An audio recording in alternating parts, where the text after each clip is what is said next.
नमस्कार, आपके साथ मैं हूं सुमेरा खान। सत्ता के सभी न्यूज मित्रों का स्वागत है। सबसे पहले सत्ते पे सत्ता, यानी 7 खबरें और दिलचस्प जानकारियां एक साथ। आज पहले हम आपको सुपरहिट सैफ पर लाइट, कैमरा और सियासत वाला कलेश दिखाएंगे। सैफ अली खान की कहानी पर सवाल उठाने वाले नेताओं की लिस्ट में अब महाराष्ट्र के मंत्री नितेश राणे भी जुड़ गए हैं, जिन्होंने पूछा है सैफ अली खान पर हमला भी हुआ या फिर एक्टिंग की गई।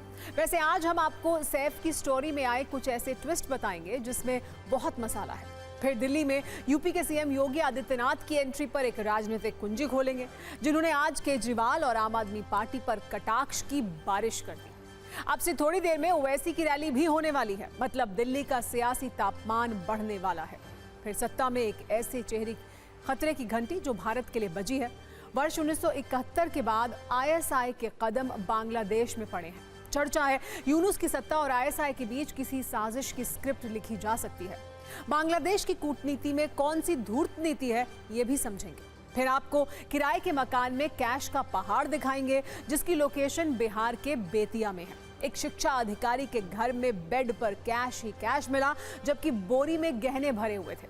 नोट इतने ज्यादा थे कि गिनने के लिए मशीन मंगवानी पड़ गई। एक जरूरी नोटिफिकेशन उन रीलबाजों के लिए जिन्होंने आस्था को भी रील का अड्डा बना लिया है। उज्जैन के महाकालेश्वर मंदिर समिति ने यह फैसला किया है कि अब भस्म आरती के दौरान कोई भी भक्त मोबाइल नहीं ले जा सकेगा, यानी अब महाकाल मंदिर में रीलबाजी नहीं चलेगी। एक दिलचस्प खबर अमेरिका से, जहां 20 फरवरी से पहले महिलाओं में सिजेरियन डिलीवरी की होड़ मची हुई है। इसकी वजह है ट्रंप का एक फैसला, जिसमें 19 फरवरी को जन्मजात नागरिकता का अधिकार खत्म हो जाएगा। अवैध प्रवासियों या वीजा पर रहने वाले लोगों के उन बच्चों को नागरिकता नहीं मिल पाएगी जिनका जन्म अमेरिका में होगा। और एक जरूरी खबर क्रिकेट फैंस के लिए, रणजी ट्रॉफी में भी टीम इंडिया के बड़े बड़े सितारे जमीन पर आ गए हैं। अपने राज्यों की टीम से खेलते हुए रोहित शर्मा, ऋषभ पंत, यशस्वी जायसवाल और शुभमन गिल जैसे बल्लेबाज फेल हो गए। कोई भी दहाई का आंकड़ा तक पार नहीं कर पाता। वर्ष 2009 में बॉलीवुड एक्टर सैफ अली खान की एक फिल्म आई थी जिसका नाम था लव आजकल। इस फिल्म में सैफ अली खान का एक ट्विस्ट नाम का गाना था, लेकिन यकीन मानिए जितने ट्विस्ट सैफ अली खान के उस गाने में नहीं थे, उससे ज्यादा ट्विस्ट सैफ की चाकू वाली स्टोरी में है। हमने आपको 2 दिन पहले दिखाया था, जब सैफ अस्पताल से डिस्चार्ज होकर घर गए थे तो वो कितने फ्रेश और ऊर्जा से भरे हुए थे। आमतौर पर ऐसे सीन बॉलीवुड की फिल्मों में दिखते हैं, जिसमें एक्टर विलन के हमले से घायल तो होता है, लेकिन स्क्रीन पर ऐसे लौटता है जैसे कुछ हुआ ही नहीं। ऐसे ही सैफ को भी देखकर उनके फैंस सुखद आश्चर्य में थे, लेकिन अब बात निकली है तो दूर तक जा रही है। और अब सैफ पर हमले वाले सस्पेंस से भरे स्क्रीन प्ले में सियासत का तड़का भी लग गया है। अब राजनीति के पर्दे पर भी सैफ अली खान का नाम ट्रेंड कर रहा है। शिवसेना के नेता संजय निरुपम के बाद अब महाराष्ट्र के मंत्री नितेश राणे ने भी सैफ की सुपरफास्ट रिकवरी पर प्रश्न चिन्ह लगाए हैं। नितेश राणे के अनुसार सैफ को देखकर उन्हें शक हुआ और सवाल आया, क्या सच में उन पर हमला हुआ या फिर एक्टिंग की गई। नितेश राणे ने यह भी पूछा कि सैफ अली खान को चाकू मारा भी गया या नहीं। इससे पहले शिंदे की सेना में शामिल संजय निरुपम ने भी ये पूछा था, आखिर सैफ 5 दिन में इतने फिट कैसे हो गए। क्या इस तरह घायल हुए किसी शख्स का इतनी जल्दी ठीक होना संभव है। संजय निरुपम ने यह भी कहा था कि सैफ अस्पताल से आने के बाद ऐसे दिखे जैसे वो तुरंत शूटिंग के लिए फिट हो। अब गौर करने वाली बात यह है कि जो सवाल नेताओं के मन में ट्रेंड कर रहे हैं, वही सवाल सैफ अली खान और अस्पताल से उनकी वापसी पर सरप्राइज एंट्री को लेकर सोशल मीडिया पर भी ट्रेंडिंग है। लोग ये पूछ रहे हैं कि क्या सैफ पर हमले की कहानी में एक्टिंग की मात्रा थोड़ी ज्यादा है। सवाल है, सैफ अली खान जब बुरी तरह घायल थे तो 5 दिन में इतने फिट कैसे हो गए। क्या सैफ पर हमला वाकई उतना गंभीर था जितना बताया गया, या फिर इस कहानी को किसी फिल्म की तरह मसालेदार बनाने की कोशिश की गई। और लोगों का प्रश्न यह भी है कि क्या सैफ के केस में बताया कम गया और छिपाया ज्यादा गया। हालांकि क्या कोई इतनी जल्दी फिट हो सकता है? क्या फिटनेस का मामला शरीर की इम्यूनिटी और शक्ति पर निर्भर करता है? इसके जवाब तो डॉक्टर्स ही दे पाएंगे, लेकिन सच यही है कि इस वक्त जगह जगह शक पैदा करने वाली इतनी फैक्ट्रियां खुल चुकी हैं, जहां दिन और रात सैफ अली खान से जुड़े सवालों का प्रोडक्शन किया जा रहा है। वैसे सैफ की सुपरफास्ट रिकवरी पर इतने सवाल क्यों हैं, हम आपको उनकी भी वजह बताते हैं। डॉक्टर्स के अनुसार सैफ की पीठ में 2.5 इंच चाकू टूटकर फंस गया था। लेकिन जब सैफ घर पहुंचे तो इसका कोई असर या दिक्कत उनके चेहरे पर नहीं दिखी। वो बिल्कुल सहज नजर आए। सैफ की स्पाइनल कॉर्ड के पास जो चाकू फंसा था उसे एक बड़ी सर्जरी करके निकाला गया, लेकिन चलते वक्त भी सैफ को किसी तरह की दिक्कत नहीं हुई। वो खुद चलकर घर के अंदर गए। दावा यह भी है कि सैफ की गर्दन, पीठ और हाथ पर चाकू के 6 वार किए गए और जब वो अस्पताल पहुंचे तो खून से लथपथ थे। इसीलिए फैंस पूछ रहे हैं वो 5 दिन में सुपर फिट कैसे हो गए। सैफ की हालत ऐसी थी कि अस्पताल जाने के बाद उनकी 6 घंटे तक सर्जरी की गई। इसीलिए लोगों के मन में प्रश्न है कि मेजर सर्जरी के बाद वो इतने फिट और फ्रेश कैसे हुए। अब हम आपको सस्पेंस और थ्रिलर से भरी इस कहानी पर एक न्यूज रील दिखाते हैं। फिर सैफ पर हमला करने वाले आरोपी से जुड़ा एक नया ट्विस्ट भी आपको बताएंगे।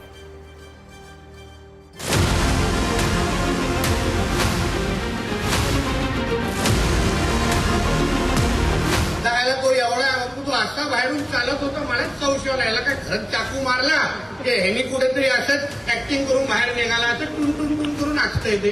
पण आजूबाजूला बघा, जेव्हा कुठल्या खानवर त्रास होतो, कुठल्या शाहरुख खान असेल, सैफ अली खान असेल, बघा सगळे कसे टिवटिव करायला लागतात। पण कुठल्या हिंदू कलाकारावर, कुठल्या त्या सुशांत सिंग राजपूतवर काय झालं, तो तुझ्या मुंबऱ्याच्या जितो नाही व्हायला मिळायच्या बाहेर। मी तुमच्याशी बोलताना राज्याचा आता उपमुख्यमंत्री म्हणून, एक पालकमंत्री जिल्ह्याचा म्हणून बोलतो। तुम्ही असं वेगवेगळ्या व्यक्तींनी कुठं स्टेटमेंट केलेलं असेल तर खरं कालच ते माझ्या जवळ 15 आणि 2 डिपार्टमेंट त्यांच्याकडे त्याचा आढावाच्या करता आलेले होते। प्रश्न ये है कि 4 दिन में इतना स्वस्थ हुआ जा सकता है क्या? मुझे पता है वो बहुत अच्छे फिजिकली बड़े फिट आदमी हैं, वो मुझे पता है फिजिकली फिट हैं, रेगुलर जिम जाते हैं, तो क्या उनका इम्यूनिटी सिस्टम इतना मजबूत है, इतना बड़ा ऑपरेशन के बाद वो 4 दिन में रिकवर कर जाते हैं? यह सवाल डॉक्टरों से है और डॉक्टरों को इसका जवाब देना। डॉक्टर की जो ट्रीटमेंट की है, हॉस्पिटल में ट्रीटमेंट की, उनके ऊपर कोई शंका लेने की आवश्यकता नहीं है। बट एक इतने बड़े घाव है तो इतने जल्दी दुरुस्त कैसे हुए, ये थोड़ा आया है बाहर, एक स्टेटमेंट आया हुआ है। वैसे सैफ अली खान की सुपर फास्ट रिकवरी को देखकर सोशल मीडिया पर पूर्व टेनिस खिलाड़ी मोनिका सेलेस की 32 साल पुरानी एक कहानी भी ट्रेंड कर रही है और सोशल मीडिया यूजर्स की ओर से सवालों की डायलॉग डिलीवरी की जा रही है। दरअसल 30 अप्रैल 1993 को जब हैम्बर्ग टूर्नामेंट खेला जा रहा था, उस वक्त स्टेफी ग्राफ के एक फैन ने मोनिका सेलेस पर चाकू से हमला कर दिया था। क्योंकि मोनिका उस मैच में आगे चल रही थी तो ये फैन से देखा नहीं गया और उसने चाकू से मैच के दौरान उनकी पीठ पर हमला कर दिया, जिससे वो घायल हो गई। फिर मोनिका को तुरंत स्ट्रेचर से अस्पताल ले जाया गया, लेकिन सिर्फ एक चाकू के वार की वजह से वो लंबे वक्त तक फिट नहीं हो सकी और उन्हें 27 महीने तक टेनिस कोर्ट से दूर रहना पड़ा। अब फैंस कह रहे हैं शरीफुल के हमले से बुरी तरह घायल हुए सैफ अली खान सिर्फ 5 दिनों के अंदर किसी हीरो की तरह ऐसे फ्रेश और ऊर्जा से भरे दिखे, जैसे अगले ही दिन से वो किसी फिल्म की शूटिंग शुरू कर देंगे। अब हम आपको सैफ अली खान की इस कहानी के दूसरे ट्विस्ट के बारे में भी बताते हैं, जिसका केंद्र है सैफ पर हमला करने वाला आरोपी शरीफुल इस्लाम, जिसे पुलिस ने गिरफ्तार कर लिया है। लेकिन सवाल ये उठ रहा है कि क्या वाकई शरीफुल वही हमलावर है जिसने सैफ अली खान के घर में घुसकर चाकू से हमला किया। इसके लिए हम आपको 2 तस्वीरें दिखाते हैं। पहली तस्वीर उस सदगुरु अपार्टमेंट की है जिसकी 6ठी मंजिल पर लगे सीसीटीवी कैमरे में आरोपी का चेहरा रिकॉर्ड हुआ था, और दूसरी तस्वीर उस शरीफुल इस्लाम की है जिसे पुलिस ने ठाणे के जंगल से पकड़ा है। लेकिन यह दावा किया जा रहा है कि सीसीटीवी में दिख रहा आरोपी कोई और है, जबकि गिरफ्तार किया गया आरोपी कोई और है। क्या इस दावे में सच्चाई है? क्या ऐसा हो सकता है कि दोनों आरोपी अलग अलग हैं? हम आपको इस पर भी एक रील दिखाते हैं।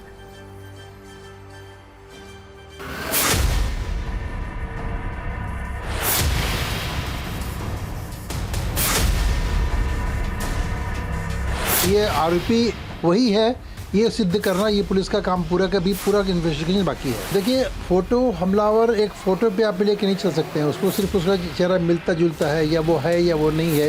एक तो चलो ये कोई इंसिडेंट हो गया, चलो उसका फेस मिल रहा है। सेकेंडली हालांकि फेस नहीं मिल रहा है, जब मैंने भी जो देखा सोशल मीडिया पे जो फोटोग्राफ देखे, मेरे हिसाब से फ़ोटो काफ़ी उसमें डिफरेंसेस हैं, फंडामेंटल डिफरेंस है उसमें। आंखें देख सकते हैं कि आंखें जो है सीधी है, टेढ़ी है, एब्रो है, क्योंकि सब कुछ चेंज हो सकता है फेस में, स्किन, गोरापन, कालापन, वो सब कुछ करते हैं, लेकिन ये जो ओठ है वो भी चेंज हो सकते हैं, लेकिन थोड़ा आंखों से पता चल सकता है जिस तरह से आया है। और ये फ़ोटो जो है इसमें आंखें बड़ी लग रही है, इसमें आंखें छोटी है, साइड से है, तो 100% कुछ भी नहीं बता सकती सच बोलो तो। किसी भी व्यक्ति का ये कहना कि वो आरोपी वही नहीं है जिसने वहाँ पे चोरी की, ये सही नहीं होगा। पुलिस की जांच को पूरा समय मिलना चाहिए। Forensic evidence, technical intelligence evidence के आधार पर ही निश्चित किया जा सकता है। ये प्री मैच्योर स्टेज रहेगी इस तरह की कोई भी धारणा बनाने की कि ये आरोपी वही व्यक्ति है या कोई दूसरा है।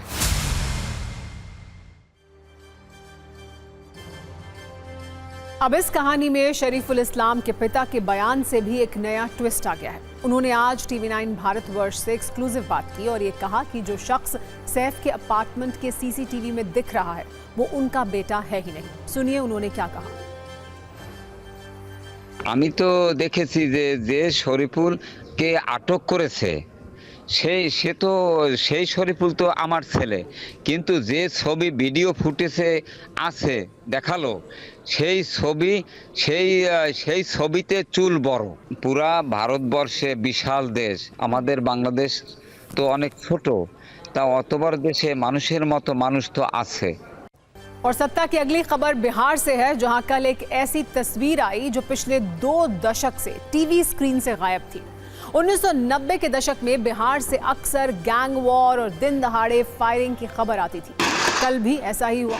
बिहार की राजधानी पटना में मोकामा के एक गांव में दिन दहाड़े 2 गुटों के बीच कई घंटे तक गोलियां चल रही। दावा है कि करीब 70 राउंड फायरिंग हुई। काफी देर तक वहां सिर्फ गोलियां ही चल रही थी। जिन 2 गुटों के बीच फायरिंग की एक घटना हुई उसमें एक गुट पूर्व विधायक अनंत सिंह का है और दूसरे गुट का नाम सोनू मोनू गैंग है। आरोप है कि ये दोनों गुट कल एक दूसरे से भिड़ गए। अनंत सिंह और सोनू मोनू गैंग ने एक दूसरे पर इतनी गोलियां चलाई कि गांव में कुछ देर के लिए तो ऐसा लगा जैसे दिन में दिवाली की आतिशबाजी हो रही हो। 2 भाई, जिनमें से एक का नाम सोनू है और दूसरे का नाम मोनू है, इनके नेतृत्व में इनके समर्थकों ने गोलियों की तूफानी बौछार कर दी। इस गोलीकांड के वीडियो वायरल होने के बाद एक बार फिर बिहार की 1990 वाली इमेज ट्रेंड होने लगी। अब ऐसी चर्चाएं हो रही हैं कि क्या बिहार में फिर से गैंग वॉर का दौर शुरू होने वाला है। ये चर्चा इसलिए हो रही है क्योंकि अनंत सिंह ने ये ऐलान किया है कि गोली चलेगी तो चलेगी, लोग मरेंगे तो मरेंगे, वो चूड़ी पहनकर नहीं बैठेंगे। जबकि सोनू मोनू और उसके परिवार का कहना है कि शास्त्र और शस्त्र परिभाषा हम उनको समझाएंगे। अगर अनंत सिंह गोली चलाएंगे तो हम बमबाजी कर देंगे। वैसे तो पटना जिले के इस छोटे से शहर मोकामा में अनंत सिंह से कोई दुश्मनी करे इसकी उम्मीद ना के बराबर होती है।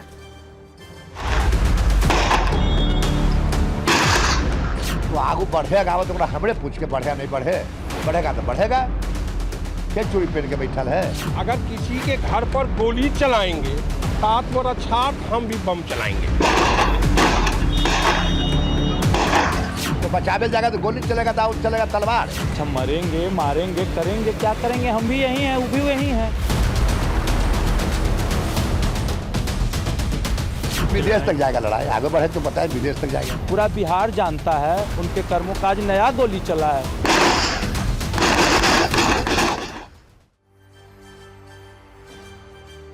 तो सुना आपने, पटना जिले के वैसे इस छोटे से शहर मोकामा में अनंत सिंह से कोई दुश्मनी करे इसकी उम्मीद ना के बराबर होती है।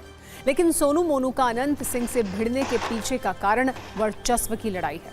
दरअसल सोनू और मोनू ईंट भट्टे का कारोबार करते हैं। इसी के लेन देन के सिलसिले में दोनों भाइयों ने अपने पूर्व मुंशी मुकेश के घर में मारपीट करके ताला जड़ दिया। मुकेश ने इसकी शिकायत पुलिस से की, लेकिन एक्शन नहीं हुआ तो मुकेश सपरिवार अनंत सिंह के दरबार में पहुंच गया।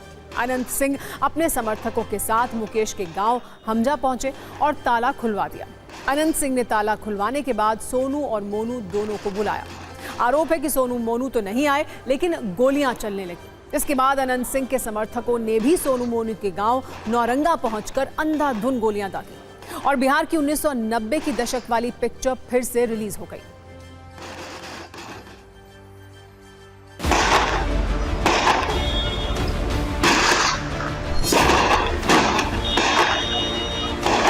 अनंत सिंह अपने एक समर्थक के पक्ष में इस गांव में पहुंचे और जो आरोप लग रहे हैं दोनों तरफ से, सोनू मोनू कह रहे हैं कि उनकी तरफ से गोलियां चली, जबकि अनंत सिंह कह रहे हैं कि गोली सबसे पहले सोनू और मोनू की तरफ से ही चली है। विधायक जी आए 10 गाड़ी से, उसके बाद यहाँ से फायरिंग और गाली गलौज करना शुरू कर। कौन विधायक? विधायक अनंत सिंह। डर लग रहा है?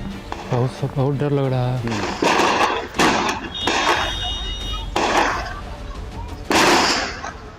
हुआ क्या था कि आप वहाँ गए थे?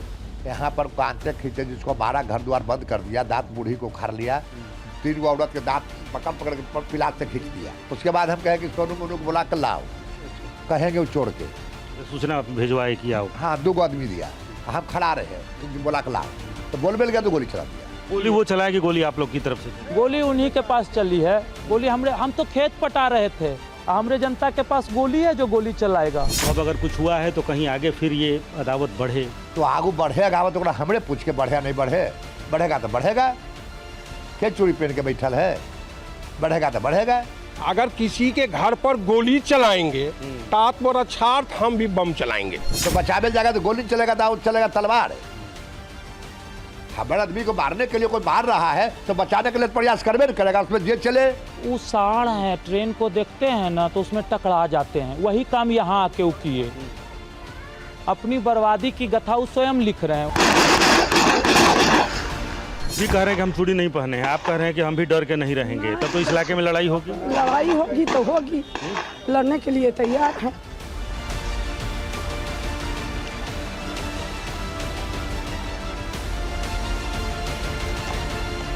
हम लोग साक्ष्य संग्रह कर रहे हैं, जो भी तथ्य आएगा उसके आधार पर। क्या सोनू मोनू गिरोह ने भी गोली चलाई है? अभी जो है गोली चलाने वाले को हम लोग पहचान कर रहे हैं, उनको चिन्हित कर रहे हैं। जिनकी भी संलिप्तता पाई जाएगी उनके विरुद्ध कार्रवाई होगी।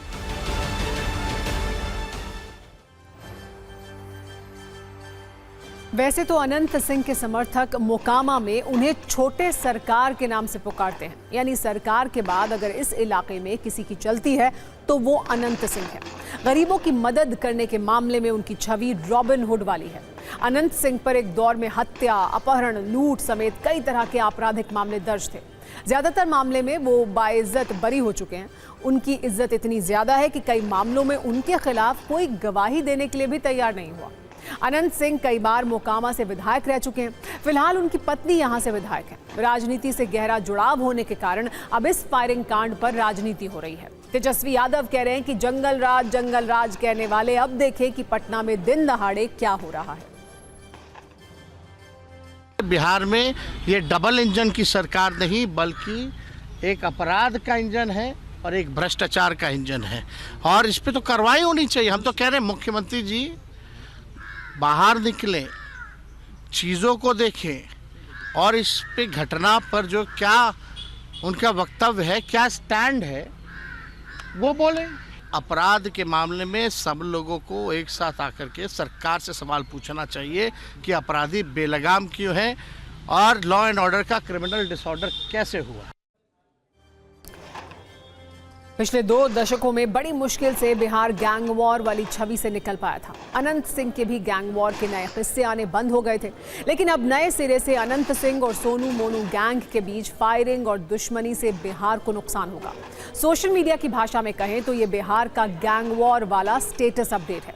इस पूरी घटना में ऐसा लगता है कि पुलिस की भूमिका शांति के कबूतर उड़ाने वाली की थी, जो दिन दहाड़े इतनी गोलियां चलने के बाद भी गिरफ्तारी करने में असफल रही है। पुलिस इसलिए भी सवालों के घेरे में है क्योंकि जिन पर गोली चलाने का आरोप है वो न्यूज़ चैनलों के कैमरे पर इंटरव्यू दे रहे हैं।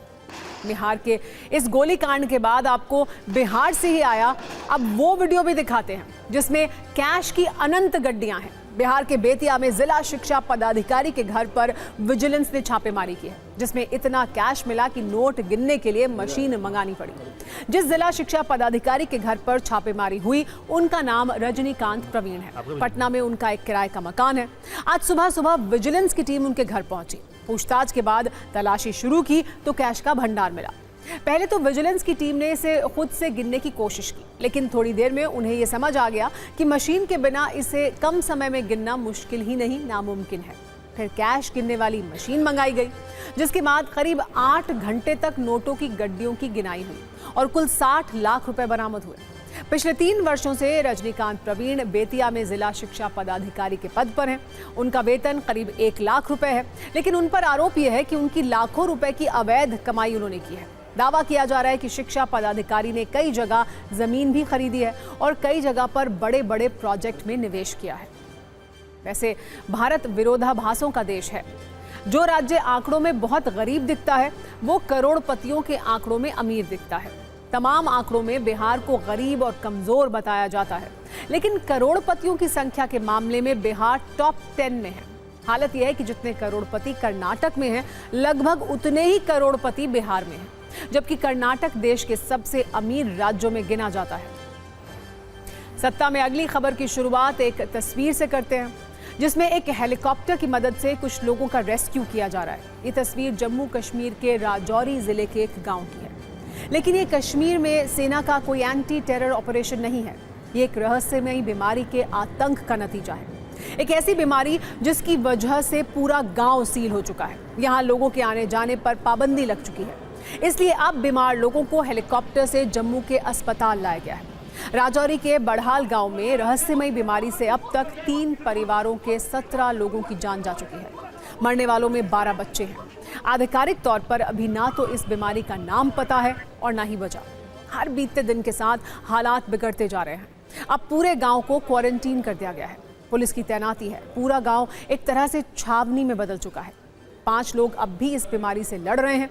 इन्हीं में से 3 सगी बहनों को एयरफोर्स के हेलीकॉप्टर से एयरलिफ्ट करके जम्मू के अस्पताल पहुंचाया गया। आमतौर पर इस तरह एयरलिफ्ट करने की नौबत नहीं आती है। आप समझ सकते हैं कि मामला कितना गंभीर है। इस बीमारी में तेज बुखार, डायरिया और फिर बेहोशी के बाद मरीज की मौत हो जाती है, जिससे गांव वाले बहुत डरे हुए हैं। प्रशासन पूरी कोशिश कर रहा है कि इस बीमारी को बढ़ने से रोका जा सके।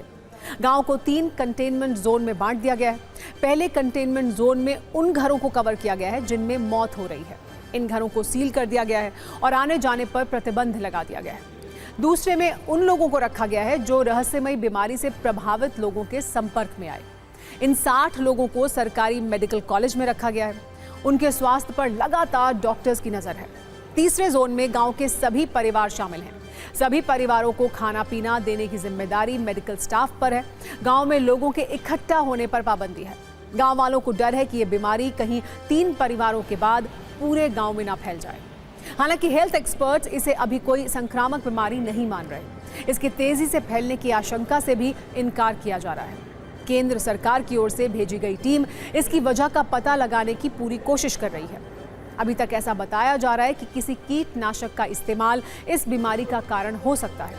इन परिवारों में खाने पीने की चीजों में मौजूद न्यूरोटॉक्सिन्स इसकी वजह हो सकते हैं। इसलिए 200 से ज्यादा खाद्य पदार्थों को जांच के लिए भेजा गया है। हेल्थ एक्सपर्ट्स का मानना है कि बीमारी के सारे लक्षण शरीर के सेंट्रल नर्वस सिस्टम से जुड़े थे और न्यूरोटॉक्सिन्स आमतौर पर दिमाग और नर्वस सिस्टम को ही नुकसान पहुंचाते हैं। जब गांव के तालाब के पानी की जांच की गई थी तो उसमें भी कीटनाशक होने की बात सामने आई थी, जिसके बाद तालाब को सील किया गया था। अब तक इस बात की पुष्टि नहीं हुई है कि इस बीमारी के पीछे तालाब का जहरीला पानी है या कुछ और है।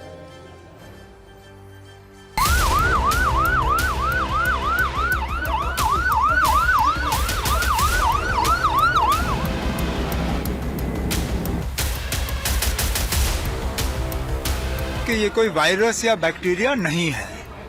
अब क्या चीज़ है, इसके लिए हमारी अपनी मेडिकल टीम, मरकज़ की टीम और पुलिस का सिट भी बिठाया गया है।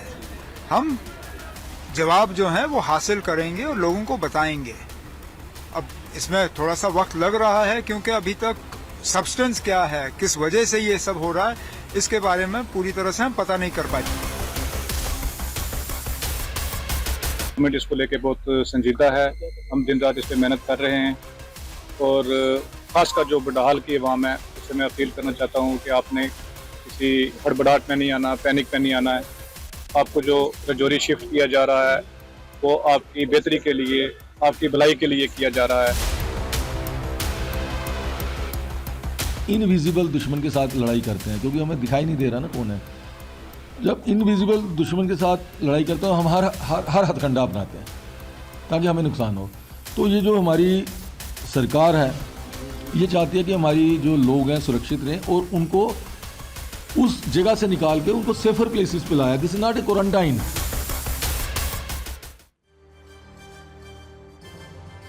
और अब बात करते हैं महाकुंभ के महा इम्तिहान की। वैसे छात्र जीवन में आपने कई इम्तिहान दिए होंगे, हो सकता है आप कभी असफल भी रहे हों, लेकिन क्या आप जानते हैं कि साधु सन्यासियों का भी एंट्रेंस टेस्ट होता है, वो भी एक छात्र की तरह पास होते हैं, फेल भी होते हैं। सत्ता में आज बताएंगे महाकुंभ में महा इम्तिहान में अभ्यर्थी कैसे फेल हो रहे हैं। वैसे तो आईआईटी परीक्षा को दुनिया का सबसे बड़ा एग्जाम माना जाता है। 2024 में जेईई एडवांस्ड के लिए 1,80,200 छात्रों ने इम्तिहान दिया, लेकिन पास सिर्फ 48,248 ही हुए, यानी केवल 27% छात्र ही आईआईटी में दाखिले के काबिल पाए गए। जैसे आईआईटी में इंजीनियर बनाए जाते हैं, वैसे ही महाकुंभ में अभी महामंडलेश्वर और नागा सन्यासी बनाए जा रहे हैं, लेकिन इसके लिए अभ्यर्थियों को एंट्रेंस टेस्ट से गुजरना होता है। वहां शिक्षा बोर्ड की जगह अखाड़े होते हैं। पास और फेल के लिए कुछ कसौटियां तय की गई हैं। उस आधार पर लेटेस्ट अपडेट यह है कि महामंडलेश्वर पद के आवेदकों में 12 और नागा सन्यासी के लिए 92 अभ्यर्थी फेल हो गए हैं। जूना, आवाहन, निरंजनी और बड़ा उदासीन अखाड़ा ने ऐसे लोगों को पदवी देने से मना कर दिया है। जांच में इनकी छवि धर्म और परंपरा के विपरीत मिली है। कुछ लोगों की शैक्षिक योग्यता भी गलत पाई गई थी। मकर संक्रांति के बाद से अब तक 13 अखाड़ों से 30 महामंडलेश्वर और 3500 से ज्यादा नागा सन्यासी बनाए जा चुके हैं। अखाड़ों में पद और संन्यास देने से पहले संबंधित व्यक्ति और संत के आवेदन पर 3 स्तरीय जांच होती है। जो पहले से सन्यासी होता है उसे महामंडलेश्वर की पदवी दी जाती है। वहीं विरक्त जीवन का संकल्प लेने वाले को नागा सन्यासी बनाया जाता है। अब आते हैं उस सवाल पर कि महामंडलेश्वर या नागा सन्यासी बनने से पहले व्यक्ति को किन कठिन परीक्षाओं से गुजरना होता है। इस एंट्रेंस टेस्ट की प्रक्रिया क्या है। महामंडलेश्वर या नागा सन्यासी दोनों ही पदों के लिए अखाड़ों में आवेदन लिया जाता है। संत और व्यक्ति अपना जन्म स्थान, सगे संबंधियों का ब्यौरा, शैक्षिक योग्यता, कोई मुकदमा है या नहीं और प्रॉपर्टी की जानकारी देते हैं। अखाड़ों के जिलेदारों के माध्यम से उनकी जांच कराई जाती है। जिलेदार अपनी रिपोर्ट अखाड़े के पंच परमेश्वर को देते हैं। पंच रिपोर्ट देखकर अपने हिसाब से जांच करते हैं। इसके बाद अखाड़े के सभापति को फाइनल रिपोर्ट दी जाती है। फाइनल रिपोर्ट मिलने के बाद सभापति कुछ महात्माओं के जरिए सभी तथ्यों का वेरिफिकेशन कराते हैं। तब जाकर नागा सन्यासी और महामंडलेश्वर की पदवी प्रदान की जाती है। जितने भी महामंडलेश्वर है सभी विद्वान हैं। उनकी जो एजुकेशनल क्वालिफिकेशन मिनिमम आचार्य होनी चाहिए। उनके पास तीनों बल होने चाहिए, धन बल, जन बल, तन बल। जब हम मृत्यु को प्राप्त हो जाएंगे हम भूत प्रेत पिशाच ना बने, इसीलिए हमारा विजय हवन संस्कार किया जाता है, हमारा पिंडदान किया जाता है। जो महात्मा है अभी जिसका मन पक्का न हो कि मैं सन्यासी रहूं, वो जल्दी से विजय हवन नहीं कराता है। और जिसके मन में ये इच्छा हो मुझे घर वापस जाना है, वो जल्दी से विजय हवन संस्कार नहीं कराता है। और सत्ता में अब देखते हैं कि पाकिस्तान की खुफिया एजेंसी आईएसआई ढाका में नफरत और षड्यंत्र की कौन सी खिचड़ी पका रही है। जब से बांग्लादेश में शेख हसीना की सत्ता गई है तब से पाकिस्तान उसे कंट्रोल कर रहा है और उसके रिमोट कंट्रोल के पावरफुल सेल का नाम है आईएसआई। इन दिनों आईएसआई के चीफ असीम मलिक अपनी टीम के साथ ढाका में मीटिंग वाला खेल खेल रहे हैं। नोट करने वाली बात यह है कि 1971 के बाद पहली बार ढाका में आईएसआई की एंट्री हुई है। ये बड़ा डेवलपमेंट है। जब बांग्लादेश में सत्ता परिवर्तन के बाद सरकार बनी तो मोहम्मद यूनुस की सत्ता में कट्टर जमाते इस्लामी को जगह दी गई। उसके बाद बांग्लादेश के पाकिस्तान प्रेम का सिलसिला जारी रहा। बांग्लादेश के शहर शहर में पाकिस्तान से समर्थित और पाकिस्तान से पैसा पाने वाले हिंदू विरोधी संगठन एक्टिव हुए और इन्होंने हिंदुओं को टारगेट किया। हिंदुओं के पुराने सिद्ध मंदिरों को टारगेट किया गया। बांग्लादेश ने पाकिस्तान की सेना के वरिष्ठ अधिकारियों से मदद ली, जिसके बाद बांग्लादेश की सेना को पाकिस्तान की तरफ से ट्रेनिंग देने की तैयारी चल रही है। और अब पाकिस्तानी खुफिया एजेंसी ISI के चीफ अपनी टीम के सीनियर अधिकारियों के साथ पाकिस्तान के दौरे पर हैं। आप इस क्रोनोलॉजी को ध्यान से देखेंगे तो सब समझ जाएंगे। ढाका में यूनुस की सत्ता को पाकिस्तान के रिमोट से चलाने का पूरा प्रोग्राम जारी है। आपको बांग्लादेश के पाकिस्तान प्रेम की पूरी कहानी बताएंगे, भारत की चिंता पर भी चर्चा करेंगे। लेकिन पहले ये जानिए कि इस वक्त बांग्लादेश और पाकिस्तान मिलकर क्या गुल खिला रहे हैं, कैसे एंटी इंडिया प्लान बना रहे हैं। रिपोर्ट के अनुसार ISI की एक हाई लेवल टीम 21 जनवरी से बांग्लादेश की राजधानी ढाका में है। ISI की टीम दुबई के रास्ते बांग्लादेश पहुंची है। 24 जनवरी तक ISI की टीम ढाका में रहेगी। ISI की टीम अगले कुछ दिनों में बांग्लादेशी सेना के वरिष्ठ अधिकारियों से मुलाकात करेगी। ISI की हाई लेवल टीम में ISI के चीफ लेफ्टिनेंट जनरल असीम मलिक भी ढाका में मौजूद है। ISI की टीम में मेजर जनरल शाहिद आमिर भी शामिल हैं। ये वही शाहिद आमिर हैं जो चीन पाकिस्तान के मिलिट्री डिप्लोमैट रह चुके हैं। ISI की टीम का स्वागत बांग्लादेश सेना के quarter master general lieutenant general Mohammad Faizur Rahman ने किया। रिपोर्ट के अनुसार मोहम्मद फैजुर रहमान को पाकिस्तान का सबसे करीबी बताया जाता है। कयास ये लगाए जा रहे हैं कि दोनों देशों के बीच कुछ रक्षा समझौता हो सकता है।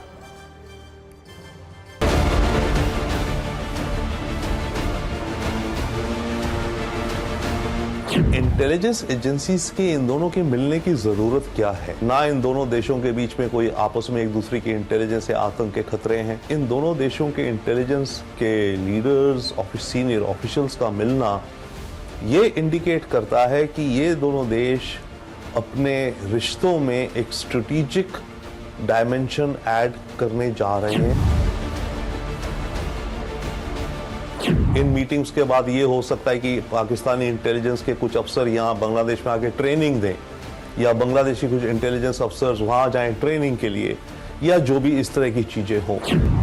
और जिस हिसाब से इनकी पब्लिक स्टेटमेंट्स आ रही हैं बांग्लादेश से, वो तो ये इंडिकेट करती हैं कि वो एक काफ़ी एंटी इंडिया पोजीशन ले रहा है बांग्लादेश, और पाकिस्तान तो ऑब्वियसली एंटी इंडिया है ही।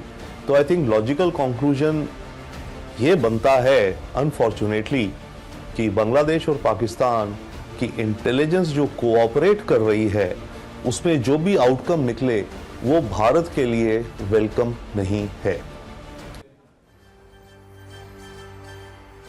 इस वक्त पाकिस्तान और बांग्लादेश की दोस्ती की चर्चा पूरी दुनिया में हो रही है। पिछले वर्ष पाकिस्तान के प्रधानमंत्री शहबाज शरीफ और बांग्लादेश की अंतरिम सरकार के मुखिया मोहम्मद यूनुस के बीच 2 बार मुलाकात हो चुकी है। ISI के बांग्लादेश दौरे की कहानी हमने आपको बताई। अब बांग्लादेश की सेना के टॉप अधिकारियों के पाकिस्तान दौरे के सबूत भी देखिए। बांग्लादेश की सेना के वरिष्ठ अधिकारियों ने पाकिस्तान का दौरा किया था। बांग्लादेश के सीनियर सैन्य अधिकारी जनरल SM कमरुल हसन 14 जनवरी को पाकिस्तान गए थे। जनरल कमरुल ने पाकिस्तान के सेना प्रमुख जनरल असीम मुनीर से रावलपिंडी में मुलाकात की थी। इस बैठक के दौरान दोनों ही सेनाओं ने रक्षा संबंधों पर बात की थी और भविष्य में इस साझेदारी को और मजबूती देने पर विचार किया था। कूट भी बच चुका है, यानी सत्ता में आज का वक्त खत्म हो गया है। कल शाम 7 बजे आपसे एक बार फिर मुलाकात होगी, लेकिन तब तक सभी न्यूज मित्रों से हमारी गुजारिश ये है कि वो सत्ता की न्यूज रील्स को ज्यादा से ज्यादा शेयर करें।